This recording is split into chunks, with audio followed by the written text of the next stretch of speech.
मुकम्मल कहानी। हसा अव्वल। सर्दियों की एक शाम थी। साद और उसकी बीवी ज़ारा एक पुरानी वीरान हवेली के इहाते में खड़े थे। साद की दादी का जनाजा उठ चुका था। तुम ठीक तो हो साद? ज़ारा ने हल्की सी सरगोशी में पूछा। तुम्हारी दादी तुम्हारे लिए सबसे करीब थी। साद ने आंखें नीची किए हुए थी। हाँ, बस ये जगह, ये हवेली बचपन से ही मुझे डराती थी। एकदम एक बुढ़िया जिसके बाल सफ़ेद थे और आंखें गहरे हलकों में डूबी हुई थी, उनके करीब आई। उसने अपना कांपता हुआ हाथ बढ़ाया जिसमें एक छोटा सा पुराना लकड़ी का संदूकचा था। उसने अपना कांपता हुआ हाथ बढ़ाया जिसमें एक छोटा सा पुराना लकड़ी का संदूकचा था। उसने हैरत से संदूकचा ले लिया। उनके करीब आई। ज़ारा परेशान होकर बोली, ये सब क्या है साद? कौन सी खैरियत और बर्बादी? साद ने संदूकचे को जेब में रखते हुए कहा, पता नहीं, लेकिन मुझे लग रहा है दादी ने मुझे कोई ऐसी चीज़ दे दी है जिससे वो खुद भी डरती थी। अपनी बात खत्म करते हुए उसकी नज़र हवेली की ऊपर वाली खिड़की पर पड़ी। वहां उसे एक लंबा पतला सियाह साया दिखाई दिया जो फौरन गायब हो गया। साद के दिल की धड़कन तेज हो गई। उसने अपने आप से सरगोशी की, नाप, पतला नाप। कराची वापस अपने जदीद अपार्टमेंट में साद ने वो संदूकचा मेज पर रखा। ज़ारा ने उसे रोकने की कोशिश की। पता नहीं इसमें क्या है साद, छोड़ दो उसे। नहीं, साद ने जिद की, दादी ने मुझे दिया है, मुझे देखना है। उसने एक छोटी चाबी से ताला खोला। अंदर एक पुरानी चमड़े की जल्द वाली डायरी थी। डायरी के पहले सफ़हात में अजीबो गरीब शक्लें थी, लकीरें, दायरे और ऐसी तस्वीरें जो किसी इंतहाई परेशान ज़हन की पैदावार लगती थी। फिर वो आखिरी सफ़हात पर पहुंचा। आज उसने मेरे फूलों की खुशबू का नाप ले लिया। अब मैं गुलाब की महक महसूस नहीं कर सकती। अल रात उसने मेरी बचपन की एक याद चुरा ली। वो खेल, वो दोस्त, सब भूल गई हूँ। और अब उसने मेरी आवाज़ का नाप ले लिया है। मैं बोल नहीं सकती। मैं चीखना चाहती हूँ लेकिन आवाज़ ही नहीं निकलती। अगला कौन होगा? मेरा बेटा? मेरा पोता? इस लानत का इख्तिताम कब होगा? साद का चेहरा फक हो गया। ये क्या है ज़ारा? ये तो महज पागलपन है। शायद दादी बीमार थी साद, इसे नज़रअंदाज कर दो। लेकिन उसी रात साद को ऊँघ में एक अजीब आवाज़ सुनाई दी।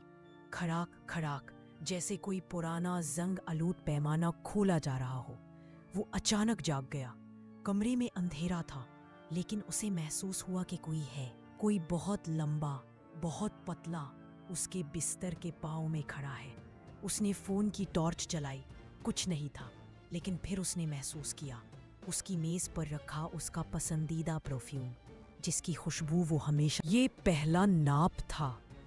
हिस्सा सोम, नज़र आना। अगले कई दिनों तक साद ने खुद को पागल होते हुए महसूस किया। वो हर जगह उसे देखने लगा। दफ्तर में वो कंप्यूटर स्क्रीन बंद होने के लम्हे में एक लंबी सी अक्स देखता। बाथरूम के शीशे में उसके अपने अक्स के पीछे एक और सियाह शक्ल खड़ी होती। रात के वक्त वो कमरे के गोशे में एक खड़ी लंबी सी सियाह मूर्ति देखता जो हवा के झोंके से हल्की सी हरकत करती। और हर बार उसके बाद उससे कोई न कोई चीज़ छन जाती। उसे अपने 7वें साल के जन्मदिन का तोहफा याद न रहा। उसके हाथ की एक छोटी सी पैदाइशी निशान मिट गई। उसकी आवाज़ में एक हल्की सी खंखन गायब हो गई जिसे सिर्फ ज़ारा ही महसूस करती। ज़ारा अब परेशान थी।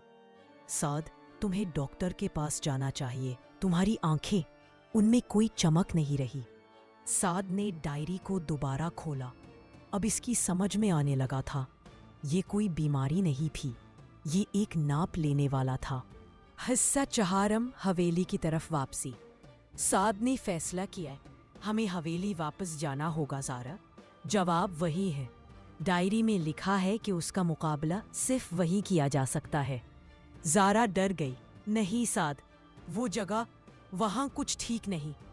ہمارے پاس کوئی چارہ نہیں۔ سعد کی آواز میں مایوسی تھی۔ اگر میں نہیں گیا تو یہ مجھے مکمل طور پر مٹا دے گا، پھر تم مجھے یاد بھی نہیں رکھ پاؤ گی۔ یہ سن کر زارا راضی ہو گئی۔ حویلی میں داخل ہوتے ہی ایک ٹھنڈی ہوا نے ان کا استقبال کیا۔ ہر چیز پر گرد کی موٹی تہہ جمی ہوئی تھی۔ سعد نے دادی کے کمرے کا رخ کیا، جہاں سے اسے پہلی بار وہ سیاہ سایہ نظر آیا تھا۔ کمرے کے درمیان فرش پر ایک سفید چادر بچھی ہوئی تھی، جس پر وہی عجیب شکلیں بنی ہوئی تھیں جو ڈائری میں تھیں۔ یہ ایک حفاظتی دائرہ تھا۔ حصہ پنجم، آخری مقابلہ۔ رات گہری ہوئی، بجلی کے بلب ٹمٹمانے لگے، ہوا میں زنگ آلود لوہے کی بو پھیل گئی۔ کھڑاک، آواز قریب آ رہی تھی۔ زارا نے سعد کا ہاتھ مضبوطی سے پکڑ لیا۔ وہ آ رہا ہے۔ اور پھر وہ ظاہر ہوا، دروازے کے سائے سے نکلا۔ وہ انسان نہیں تھا، وہ لمبائی میں چھت تک پہنچتا تھا۔ اس کا جسم اتنا پتلا تھا جیسے ایک سیاہ لکیر۔ اس کا چہرہ، وہ کوئی چہرہ نہیں تھا، صرف گہرے کھوکھلے سوراخ تھے۔ اس کے ایک ہاتھ میں ایک لمبا زنگ آلود پیمانہ تھا اور دوسرے میں پرانے اوزاروں کا ایک تھیلا۔ سعد کے سامنے آ کر اس نے پیمانہ کھولا۔ وہ اس کے چہرے کے قریب لایا۔ ناپ لینے کا وقت آ گیا تھا۔ نہیں، زارا چیخی۔ اسے ڈائری کا آخری صفحہ یاد آیا۔ وہ چیختی رہی، لیکن الفاظ نہیں، محض خوف کی آوازیں نکلی۔ تب اسے یاد آیا، ڈائری کی آخری دعا۔ وہ کوئی جادو نہیں تھی، وہ اعلان تھا۔ زارا نے گڑگڑاتی ہوئی آواز میں پڑھنا شروع کیا۔ یہ میرا شوہر ہے، اس کا نام سعد ہے۔ میں اسے جانتا ہوں، میں اسے یاد رکھتی ہوں۔ ہم ساحل پر ملے تھے۔ کھڑاک، کھڑاک، آواز قریب آ رہی تھی۔ زارا نے سعد کا ہاتھ مضبوطی سے پکڑ لیا۔ وہ آ رہا ہے، اور وہ ظاہر ہوا، دروازے کی سائی سے نکلا۔ وہ انسان نہیں تھا، وہ لمبائی میں چھت تک پہنچتا تھا۔ اس کا جسم اتنا پتلا تھا جیسے ایک سیاہ لکیر۔ اس کا چہرہ، کوئی چہرہ نہیں تھا، صرف گہرے کھوکھلے سوراخ تھے۔ اس کے ایک ہاتھ میں ایک لمبا زنگ آلود پیمانہ تھا اور دوسرے میں پرانے اوزاروں کا ایک تھیلا۔ سعد کے سامنے آ کر اس نے پیمانہ کھولا۔ وہ اس کے چہرے کے قریب لایا۔ ناپ لینے کا وقت آ گیا تھا۔ نہیں، زارا چیخی۔ اسے ڈائری کا آخری صفحہ یاد آیا۔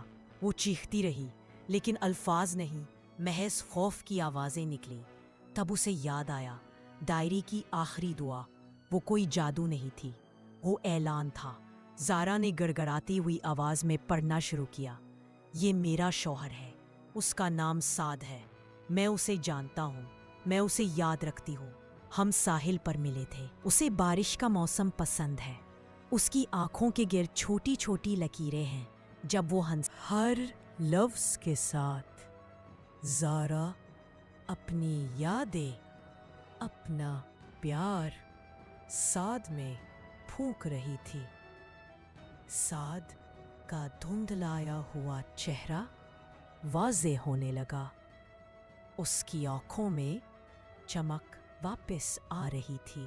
غصے سے چیخا۔ اس کی آواز میں کوئی انسانیت نہیں تھی، صرف خالی پن اور بربادی تھی۔ وہ پیچھے ہٹا۔ سفید دائرے کی لکیر اسے روک رہی تھی اور وہ غائب ہو گیا۔ حصہ ششم، اختتام یا آغاز۔ صبح ہوئی۔ سعد اور زارا تھکے ہارے ہچکیاں لیتے ہوئے حویلی سے باہر نکلے۔ سورج کی کرنیں ان کے چہروں پر پڑ رہی تھیں۔ ختم ہو گیا سعد، زارا نے کہا۔ اس کی آواز میں راحت تھی۔ سب ختم ہو گیا۔ سعد نے مسکرانے کی کوشش کی۔ ہاں، شاید۔ گھر واپس آ کر وہ معمول کی سعد نے زارا کی طرف دیکھا۔ اس کی مسکراہٹ میں ایک عجیب سی اداسی تھی۔ شاید اس نے آہستہ سے کہا، اور اسی لمحے ان کے جدید صاف ستھرے بیڈ روم میں دیوار کے ایک کونے میں ایک پرانا زنگ آلود پیمانہ ہلکا سا جھولتا رہا۔ ختم۔ Thanks for watching. Subscribe to my channel endless rise.